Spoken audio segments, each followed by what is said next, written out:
Hello दोस्तों, मेरी आज की इस कहानी में आप सभी का स्वागत है। मेरा नाम अंजलि है और मैं नागपुर में रहती हूँ। मेरे घर में सिर्फ मैं और मेरी मम्मी ही रहते हैं। 2 साल पहले तक तो मेरे पापा भी हमारे साथ ही रहते थे, लेकिन एक कार एक्सीडेंट में वह हमसे बहुत दूर हो गए। पापा की मौत की खबर सुनकर पापा के दोस्त कैलाश अंकल हमारे घर पर आए। कुछ दिनों तक तो वह हमारे साथ रहे, लेकिन कुछ जरूरी काम की वजह से उन्हें फिर जाना पड़ा। हमसे वादा किया कि वह हमेशा हमारे साथ रहेंगे। पापा के बाद एक कैलाश अंकल ही थे जो हमसे बहुत प्यार करते थे। मैं जब बहुत छोटी थी तब से कैलाश अंकल हमारे घर आते जाते थे और वह पापा के बहुत अच्छे दोस्त थे। वह इतने करीबी थे कि लगता ही नहीं था कि वह पापा के दोस्त हैं, बल्कि ऐसा लगता था कि वह हमारे परिवार के ही एक सदस्य हैं जो थोड़ा हमसे दूर रहते हैं। जब मैं छोटी थी तब अंकल पापा के साथ हमारे घर आते थे और मेरे लिए ढेर सारे चॉकलेट लेकर आते थे। मैं खुशी के मारे उनके गले लग जाती थी और उनके साथ खेलने भी लगती थी। मैं 18 साल की हो चुकी थी। धीरे धीरे मेरे अंदर का बचपन खत्म होने लगा था और मैं बड़ी हो गई थी, लेकिन अभी भी जब मैं अंकल से मिलती तो उनके गले ही लगती थी। जब से पापा गुजरे थे तब से मेरी मम्मी बहुत उदास रहती थी। मैं सोचती थी कि पता नहीं वह कभी खुश रहेगी भी या नहीं। भी कैलाश अंकल हमारे यहाँ आते थे तो हो ना हो मम्मी के चेहरे पर थोड़ी सी खुशी की झलक तो नजर आती थी। अपने आप में एक वादा किया कि मैं मम्मी को कभी भी उदास नहीं होने दूंगी। मेरी मम्मी अभी 45 साल की थी, लेकिन वह एक 30 साल की औरत लगती थी।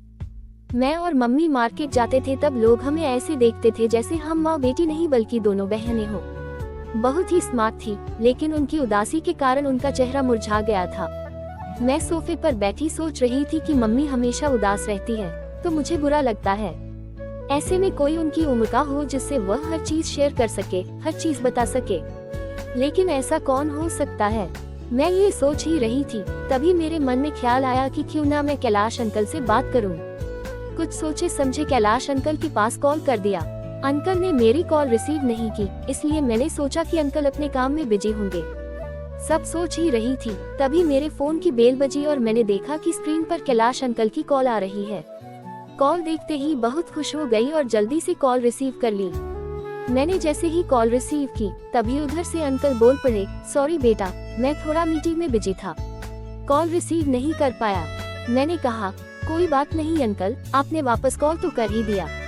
कहने लगे, अरे कैसी बात कर रही हो बेटा, अगर मैं तुमसे बात नहीं करूँगा तो किससे करूँगा, मेरा है ही कौन इस दुनिया में। मैं बता दूं कि कैलाश अंकल की शादी 1 साल बाद ही उनकी पत्नी से तलाक हो गया था। वो सिंगल ही रहते हैं। मेरे पापा ने कई बार उनको दूसरी शादी के लिए बोला भी, लेकिन उन्होंने मना कर दिया। से कहने लगी, अंकल अगर आप बुरा ना माने तो मैं आपसे कुछ बात करना चाहती हूँ। अंकल कहने लगे, बोलो ना बेटा, क्या बात है। मैंने कहा, अंकल जब से पापा हमें छोड़कर गए हैं तब से मम्मी बहुत उदास रहने लगी है। वह न किसी से बात करती है, न ही वह सही से खाना खाती है। कुछ दिनों के लिए हमारे साथ रहने के लिए आ सकते हैं। अंकल थोड़ी देर चुप रहे और फिर बोले, हाँ बेटा, क्यों नहीं। जैसे मैं अपने घर से ऑफिस आता हूँ वैसे ही तुम्हारे घर से आ जाया करूँगा, उसमें पूछने वाली कौन सी बात है। इतना कहने के बाद मैंने अंकल से बाय बोलकर फोन रख दिया और अंकल के बारे में सोचने लगी। खाना खाने के लिए हम लोग टेबल के पास बैठे थे, तभी अचानक किसी ने दरवाजा खटखटाया। मैं दौड़ती हुई दरवाजे के पास पहुंची और दरवाजा खोला तो देखा कैलाश अंकल दरवाजे के बाहर खड़े थे। देखकर बहुत खुश हुई, लेकिन मम्मी अभी भी अपना मुंह लटकाए टेबल के पास बैठी थी और उन्होंने अंकल की तरफ देखा भी नहीं था। तभी अंकल ने अपने मुंह पर एक उंगली रखी और मेरी तरफ का इशारा किया। मैं भी इशारा समझ गई और चुप हो गई। अंकल दबे पांव जाकर मम्मी के पीछे खड़े हो गए और पीछे से मम्मी की दोनों आंखों पर हाथ रख दिए। मम्मी अपनी आंखें खोलने की कोशिश करने लगी। तभी मम्मी को कोशिश करते हुए देख कैलाश अंकल बोल पड़े, पहचानो कौन। मम्मी भी अंकल की आवाज पहचान गई और कहने लगी, कैलाश भाई तुम कब आए। मम्मी की आंखें खोल दी और कहने लगे, तभी आया जब तुम मुंह लटकाए बैठी थी। मैं देख रही थी और महसूस कर रही थी कि मम्मी कैलाश अंकल के आने से कितना खुश हो गई थी।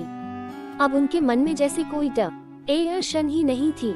तभी अंकल कहने लगे, अब मैं हमेशा तुम लोगों के साथ ही रहूंगा और कभी नहीं जाऊंगा। अपने दोस्त की जान को किला होता हुआ कैसे छोड़ सकता हूँ, और अब ये दोस्त अपनी दोस्ती का फर्ज निभाने आया है।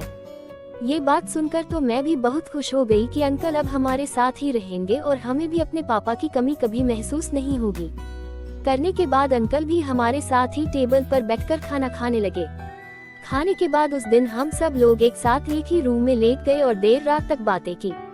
फिर अंकल को सुबह ऑफिस भी जाना था और उन्हें नींद भी आ रही थी तो वह सो गए। मैं भी अंकल के सीने पर अपना सिर रखकर लेटी थी और ऐसे ही सो गई। सुबह कब हो गई पता ही नहीं चला। सुबह हम सब ने साथ में नाश्ता किया और अंकल ऑफिस चले गए। अब तो रोज ऐसा ही चलने लगा। अब मैं अंकल को अपना पिता मानने लगी थी क्योंकि वह शायद पिता से भी बढ़कर थे जो हमारे साथ रह रहे थे। रात को मैं अपने कमरे में लेटी थी और मैंने एक बहुत बुरा सपना देखा जिसमें मेरे पापा भी थे। अचानक से मेरी आंख खुली तो मैंने देखा कि मैं अपने रूम में लेटी हूँ और मेरे सर से पसीना टपक रहा है। मुझे बहुत तेज प्यास लगी इसलिए मैं उठी और जग उठाकर पानी पीने लगी। तभी मैंने देखा कि जग तो पूरी तरह से खाली है। सोचा कि किचन से पानी पी लेती हूँ। मैंने अपने कमरे का दरवाजा खोला और जग लेकर किचन की तरफ जाने लगी। रास्ते में ही मम्मी का कमरा भी पड़ता है और आगे वाला कमरा अंकल का था। जब मैं अंकल के कमरे के पास पहुंची तो वहां से कुछ अजीब अजीब सी आवाजें आ रही थी। मैंने सोचा शायद अंकल टीवी देख रहे होंगे और मैं बिना कुछ ध्यान दिए आगे बढ़ने लगी। आवाज तेज हो गई। मैंने सोचा कि आखिर ऐसा क्या हो सकता है। फिर मैं वापस अंकल के कमरे के पास पहुंची तो मम्मी की आवाजें सुनाई दे रही थी। मैंने सोचा कि इतनी रात में मम्मी अंकल के कमरे में क्या कर रही होगी। मैंने अपने कान को दरवाजे से थोड़ा सटा दिया और अंदर की आवाज सुनने की कोशिश करने लगी। तभी मुझे कुछ साफ साफ आवाज सुनाई देने लगी, भाई अब आप हमें कभी छोड़कर मत जाना। अंकल भी कहने लगे, मैं अब कहीं नहीं जाऊंगा, मैं हमेशा तुम्हारा और अंजलि का ख्याल रखूंगा। अब अंकल माँ से बात कर रहे थे तभी मैं भी थोड़ा अपने होश में आई और वहाँ से निकल गई। मैंने किचन से पानी लिया और चुपचाप अपने कमरे में आकर लेट गई। मेरी आंखों से कोसों दूर थी क्योंकि अब बार बार वही मंजर मेरे सामने आ रहा था। अचानक जोर से सांस लेने की आवाज, इधर उधर करवटें बदलते बदलते कब सुबह हो गई पता ही नहीं चला कि उठने से पहले ही उठ गई और बाथरूम में जाकर नहा धो ली। आज मैंने एक हल्के नीले रंग की ड्रेस पहन ली जिसमें मैं बहुत खूबसूरत लग रही थी।